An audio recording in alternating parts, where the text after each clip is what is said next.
Audio Jungle.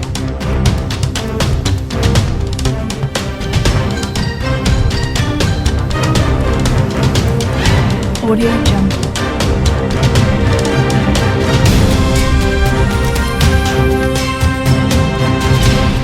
Audio Jungle. Britain's most hated officer Wayne Couzens is seeking permission to appeal against his whole life term for kidnapping, raping and murdering Sarah Everard. The Met firearms officer used COVID powers to conduct a fake arrest of the 33-year-old marketing executive as she walked home from a friend's house in March, before committing crimes so horrific they shocked the nation and undermined confidence in the police. Handing down a whole life sentence at the Old Bailey last month, Lord Justice Fulford said Couzens, 48, who had pleaded guilty to kidnap, rape and murder, used his position as a police officer to kidnap Miss Everard in Clapham. But in the latest twist, a court official said on Tuesday, we have been notified that an appeal has been lodged by Mr. Couzens, the Mirror reported. If permission is granted, the case will be heard by the Court of Appeal Criminal Division. Couzens is one of over 60 criminals serving whole life sentences. They are reserved for the most serious crimes such as serial killings and politically motivated murders. Lord Justice Fulford said by misusing his police role to kidnap, rape and murder Sarah, his crime was of equal seriousness as a murder carried out for the purpose of advancing a political, religious, racial or ideological cause. Couzens joins infamous killers such as British soldier Leah Rigby's murderer Michael Adebolajo, police officer killer Dale Cregan and Mark Bridger, who murdered 5-year-old April Jones. Moore's murderers Ian Brady and Mira Hindley also got whole life orders. Serial killer Levi Belfield is unique in being given to ASLW of claims have come to light about Couzens since he was held for his life with no chance of parole after he kidnapped, raped and murdered Miss Everard. Couzens is known to have committed an indecent exposure, driving around naked from the waist down in his car, when served with them in 2015. He has also been identified as being responsible for carrying out the same offense at a McDonald's restaurant days before he targeted Miss Everard. On March 3, staged a fake COVID arrest, handcuffed Miss Everard and put her in his car before driving 80 miles to Kent where he raped and murdered her.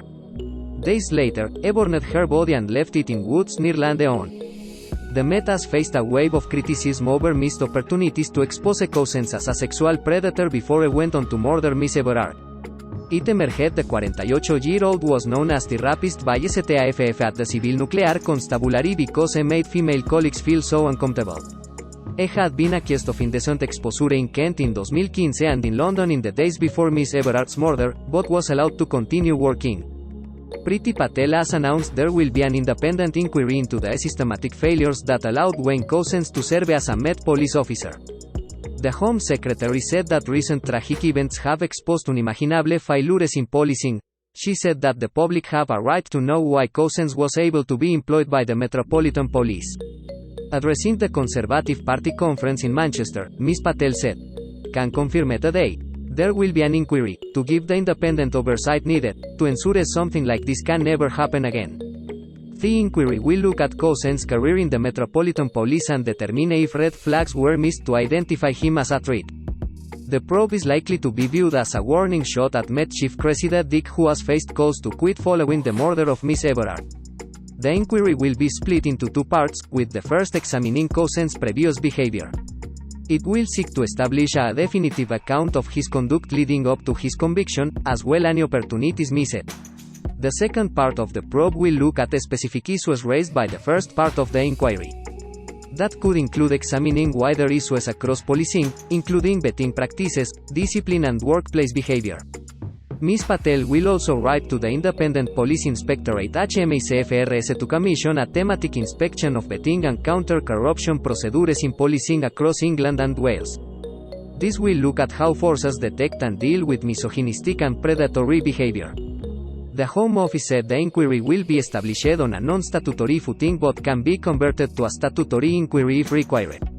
A chairman for the inquiry and its terms of reference will be announced by the government in due course. Scotland Yard Chief Cressida Dick finally admitted official advice telling terrified women to wave down a bus if they were arrested by a lone male officer was nonsense. The Metropolitan Police Commissioner confirmed that the guidance, which sparked outrage when issued in the wake of Sarah Everard's murder by serving PC Wayne Cousins, had been axed. Scotland Yard was accused of pouring scorn on frightened women earlier this month after the London Force's strategy urged them to attract attention if they fear being abducted by police. It came as Cousins was ordered to spend the rest of his life behind bars for kidnapping, raping and killing Miss Everard in London in March. Lawyers warned the unrealistic and misconceived guidance could cause chaos and in extreme cases see women tasered for resisting arrest. They also suggested bus drivers could end up being arrested if they stopped to help. Dame Cressida initially defended the advice, saying it had been taken out of context.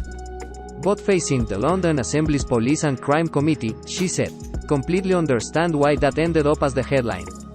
It was not intended, and it is not how we see things. Yes, we have reviewed it and I think we would address the question differently were it to come again in the future." In light of Miss Everard's murder, all sexual and domestic abuse allegations against Metropolitan Police officers over the last 10 years will also be reviewed. Dame Cressida Dick, Commissioner for the Force, announced on Friday that an investigation is being launched into all current cases of sexual misconduct or domestic abuse allegations against London's police officers. Dame Cressida, 60, also revealed similar allegations that have been made against both officers and workers at the force over the last 10 years will be reviewed. Officers from the Force's Directorate of Professional Standards will analyze each of the cases internally and will undertake a check of the vetting history of the STAFF involved in the claims. The Under Fire Commissioner, who is resisting calls to resign, said, "We'll be reviewing them, the allegations, to make sure that the victim has been properly supported, and that the investigation is suitably thorough. We'll also be going back to look at some of those historic investigations just to make sure that the processes that should have taken place and that we are taking the right management action after the case is closed." The Force said in a statement the examination, which has been launched in addition to an independent review into the Met's culture by Baroness Casey of Blackstock, was being held in the aftermath of Miss Everard's murder. Dame Cressida said she was delighted to announce Baroness Blackstock will be in charge of an independent and far-reaching review lasting an estimated 6 months. She said, "She will be looking at our vetting, our recruitment, our leadership, our training and all manner of processes to see how they reinforce the best possible standards. She'll make a public report, and public recommendations, so that we can improve and make sure that the public have more confidence in us." Dame Cressida said Baroness Casey, who has been leading an inquiry into how England Yobs were able to break into Wembley during the Euros final, was a strong candidate for the job. "Think she's got the right character, and the right expertise, and the right background, to do this review," she said. Baroness Casey said, "Trust is given to the police by the public's consent. So any assets that undermine that trust must be examined and fundamentally changed. This will no doubt be a difficult task, but we owe it to the victims and families this has affected and the countless decent police officers this has brought into disrepute." The spotlight will also be shone on the Force's Parliamentary and Diplomatic Protection Command, which Killer Cousins worked for, with a root and branch review looking at whether there are any specific issues within the unit. London Mayor Sadiq Khan has welcomed the appointment of Baroness Casey to lead the independent review into the Met's culture and standards. In a series of tweets, Mr. Khan said, "Baroness Casey's review must look into the wider culture of the Met Police, including issues of misogyny, sexism, racism and homophobia, as well as thoroughly examining recruitment, vetting, training, leadership and standards of behavior among officers and STAFF. I've been clear with the Met Commissioner about the scale of the challenge we face and the change that's needed, and I will continue to play my full part in holding the Met Police to account on behalf of Londoners." In the wake of Cousins' life sentence for murder, it was revealed more than half of Met officers found guilty of sexual misconduct over a 4-year period to 2020 kept their jobs, a total of 43 officers out of 83 or 52%. Along with the handling of the Everard case, the Metropolitan Police are also facing heat over an independent panel's finding of institutional corruption in the investigation into the unsolved murder of Daniel Morgan in 1987. The private investigator was murdered in a South London car park and the panel found that the Met concealed or denied failures in their investigation.